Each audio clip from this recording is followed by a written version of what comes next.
Bueno, vamos a continuar con la segunda parte de este libro, Reportero, de David Remnick. Hay que recordar que tiene aquí algunos artículos publicados en The New York y hablaba sobre algunas personalidades que entrevistó de forma más íntima. Y bueno, el primero es el libro de el capítulo de Ya no, todavía no, de Don DeLillo. Y este libro comienza, bueno, Don DeLillo es un novelista que reside en Manhattan, originario del Bronx. Y bueno, primero nos contextualiza un poco acerca del acoso a los escritores, en un caso muy específico, el de J.D. Salinger.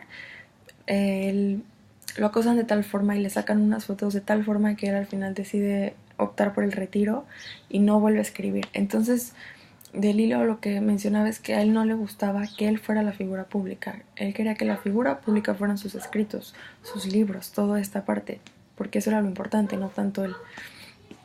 Y esto lo decía él porque él sé que cada autor pues plasmaba un poco de su esencia y de él mismo en sus escritos. Nos habla de cómo habla de este libro en específico, Submundo, de cómo él lo desarrolló, que no es un borrador, que fueron un poco garabatazos que se le venían a la mente y le fue dando forma, primero como un poco la crónica de un partido de béisbol, en específico una jugada, y luego de ahí, bueno, saca un libro extenso y maravilloso de un montón de circunstancias que fueron reales. También, bueno, al final nos habla de cómo al llevar al periodista al lugar donde él vivió, al Bronx, nos habla y el periodista le pregunta por qué no desde el principio basaste tus historias en aquí, en donde creciste. Y él le dice que necesitaba espacio, necesitaba poner tierra de por medio y tiempo para poder analizar bien el lugar donde vivió y darle ese justo valor a su lugar natal.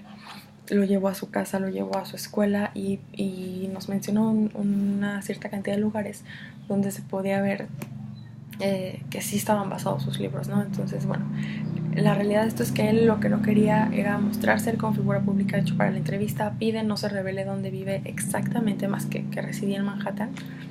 Por eso, porque él nunca ha tenido como esa intención de ser la figura pública. Y bueno, el segundo capítulo de esta segunda parte es el de Václav Havel. Václav Havel fue el último presidente de Checoslovaquia y el primer presidente de la República Checa.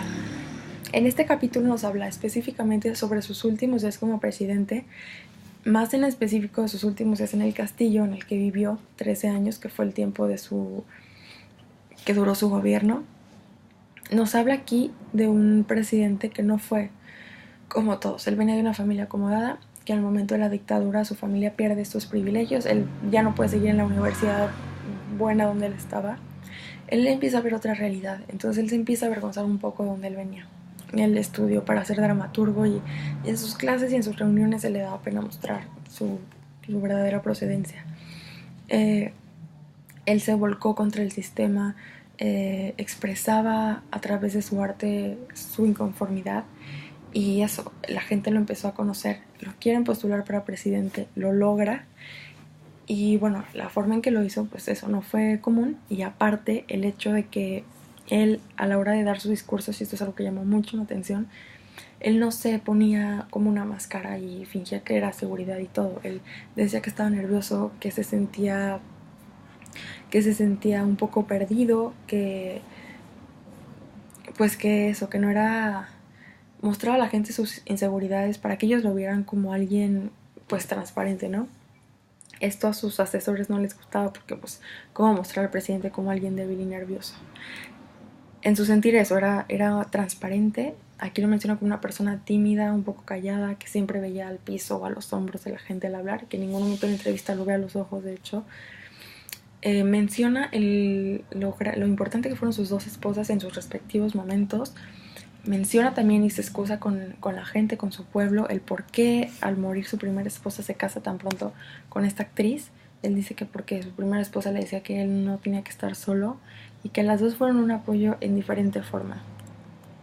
Al final, él como presidente no pudo entender nunca y era muy aprensivo con la idea de que él le tenía que cumplir a todos, que es la idea utópica. Sin embargo, él no podía con esto. Al no poder cumplirles esto lo amedrentaba muchísimo. Entonces, al final eso también fue desgastando y debilitándolo en su salud, hasta que, bueno, se decidió que era momento de ya, pues, dejar el cargo, ¿no? Esto fue lo que pasó.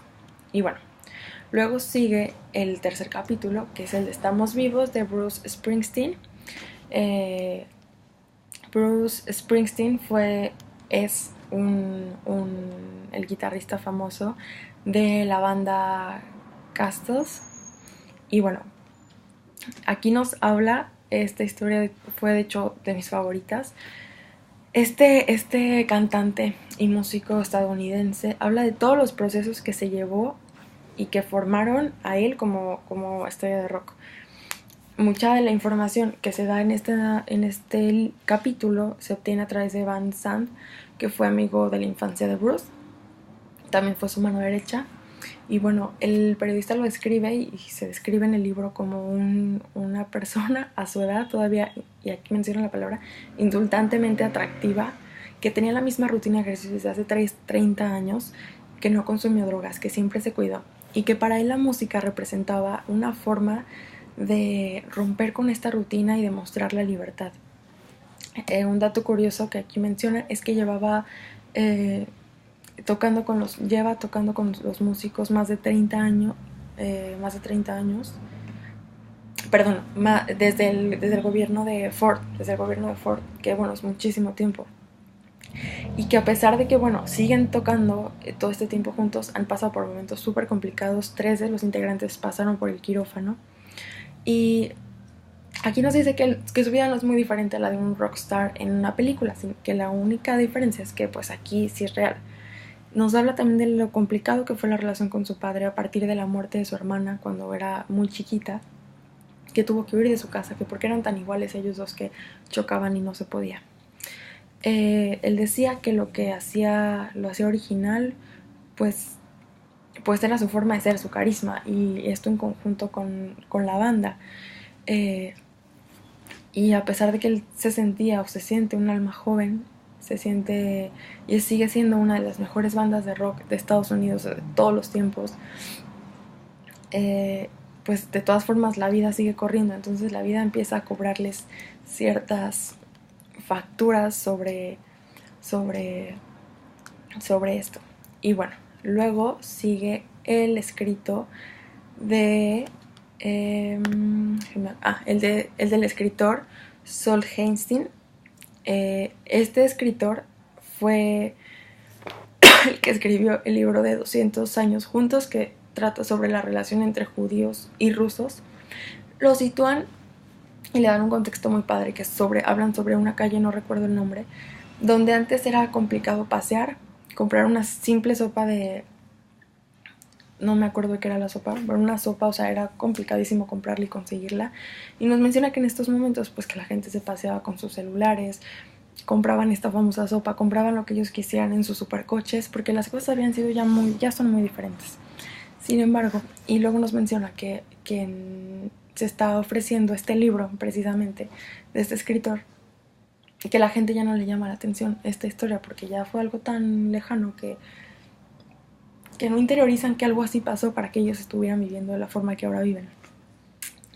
Nos habla aquí de que Sol Heinstein vivió un tipo de exilio interior en su lugar donde él vivía, y él regresa y durante 20 años escribe sobre esta tiranía soviética de la que él fue testigo, lo que él vivió. Y bueno, ¿qué pasa?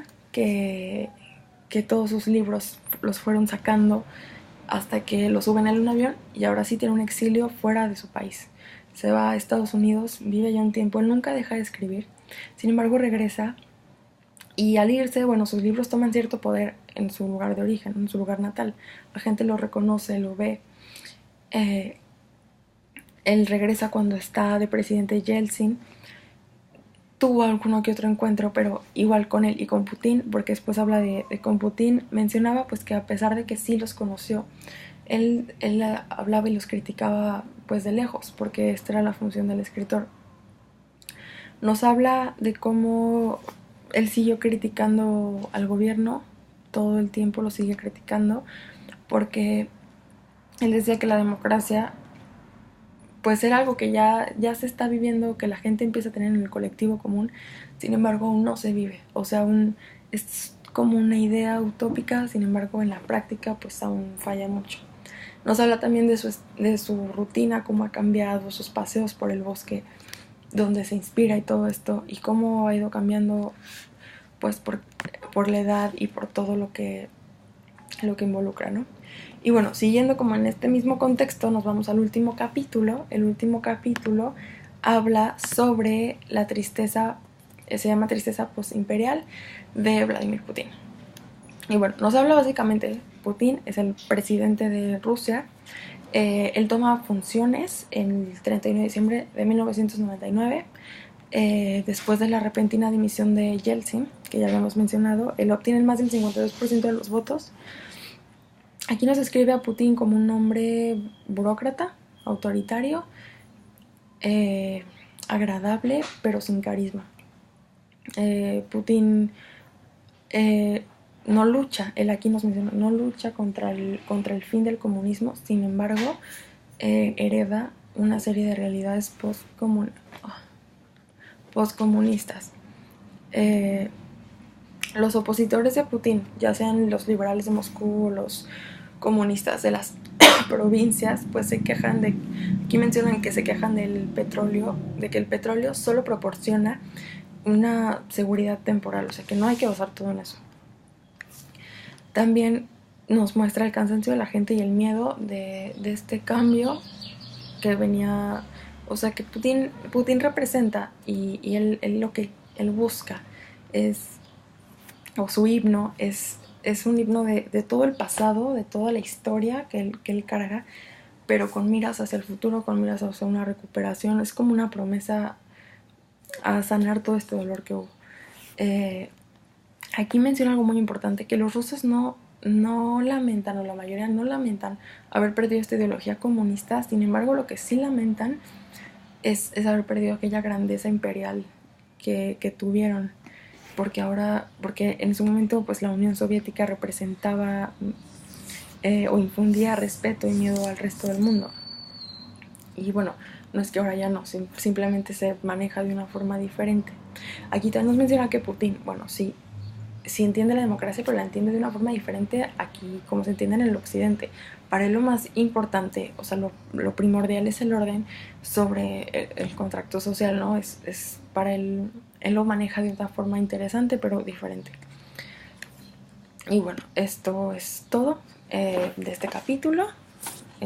Son 5 capítulos muy buenos que nos describen y nos dan un ambiente diferente, abordan temas diferentes, pero todos muy interesantes. Y bueno, esto es hasta aquí y ya faltaría solamente la tercera parte.